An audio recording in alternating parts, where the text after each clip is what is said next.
A dramatic video, captured by the Ukrainian 225th Assault Regiment's Black Swans drone unit and translated by Estonian analyst, depicts an increasingly common phenomenon.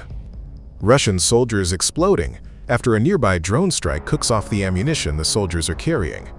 The blast apparently took place somewhere in Sumy Oblast in northeastern Ukraine, where Ukrainian brigades have been slowly pushing back an incursion by Russian infantry.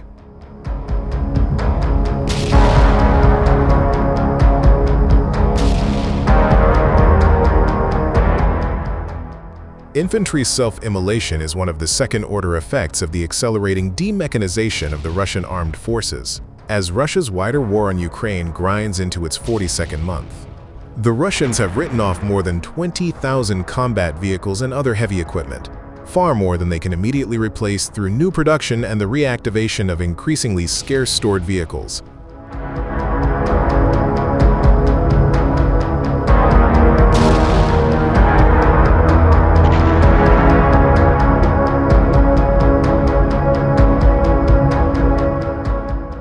With only a few exceptions, Russian troops now march into battle in Ukraine or ride on motorcycles.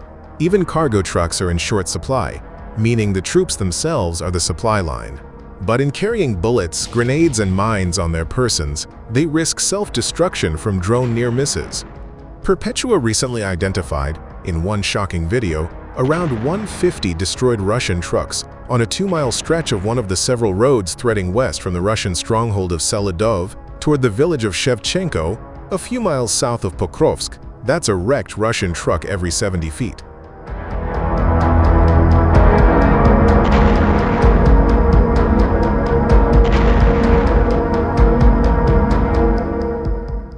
That road of death, which the Russians persist in using with predictably bloody results, was patrolled by the drone team supporting one particularly aggressive Ukrainian battalion that held the line around Shevchenko and, in December, waged a successful campaign against a Russian force 20 times its size.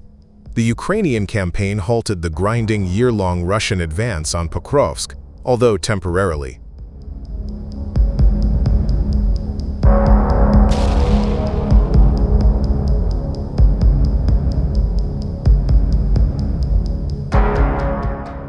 The Ukrainians moved these drone units down to this area, and that's when they started setting up their kind of drone superiority, where they took complete control of the sky, Perpetua recalled. The Russians basically couldn't fly drones, he added.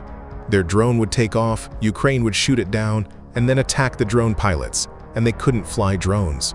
The Russians were complaining of, like, a 10-to-1 or worse drone ratio. That drone advantage is what eventually led to this stopping the Russian attack through shutting down all of these roads, Perpetua said.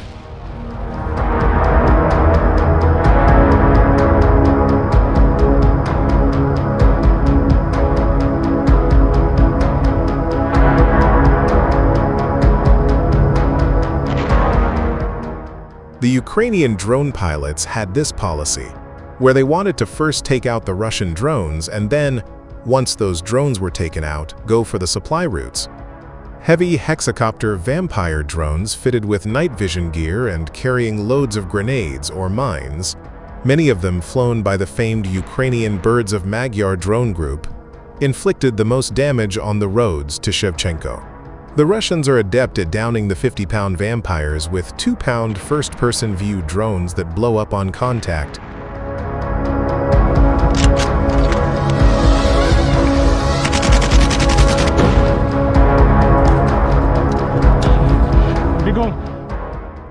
But having suppressed the Russian drone teams around Shevchenko, the Ukrainian drone teams could fly their Vampires with impunity.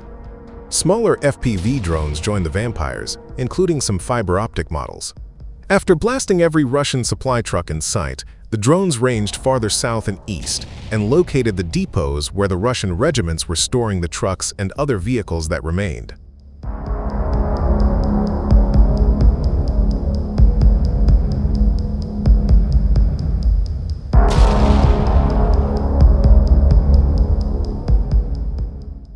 They went to every vehicle depot and just blew them all up, so they had, like, no tanks, no BMPs, Perpetua mused. They took out all their MRAP, armored trucks, and then they just shut down every single road, so they starved out the Russians.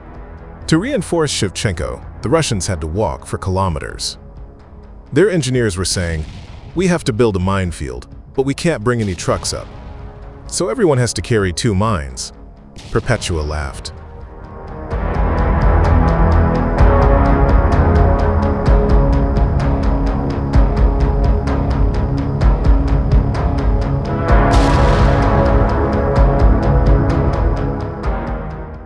So there's these videos of infantry marching up, and they're being told that you have to march 20th kilometers. You have to bring all of the food and ammo to last 2 weeks, and you have to carry 2 landmines. The practice is now widespread in the demechanized Russian military. Already harried by Ukrainian drones, artillery, and mines, Russian infantry now have another problem: their own explosive baggage.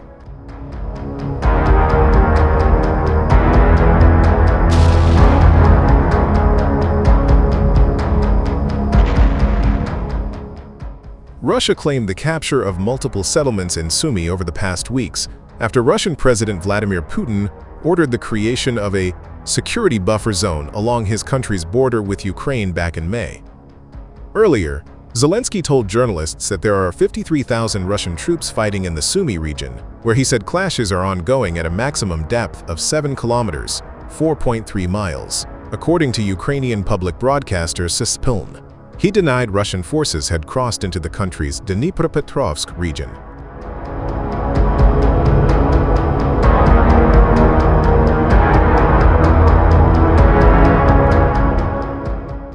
On June 3rd, Moscow claimed it took control of the village of Andriivka, situated about 5 kilometers, 3 miles from the Russia-Ukraine border. The village is also located about 24 kilometers, 15 miles north of Sumy city, the region's administrative center, which has been regularly hit by Russian airstrikes over the course of the Ukraine war, now in its 4th year. Russian authorities have not yet commented on Ukraine's claims. An independent verification of the claims is difficult due to the ongoing conflict.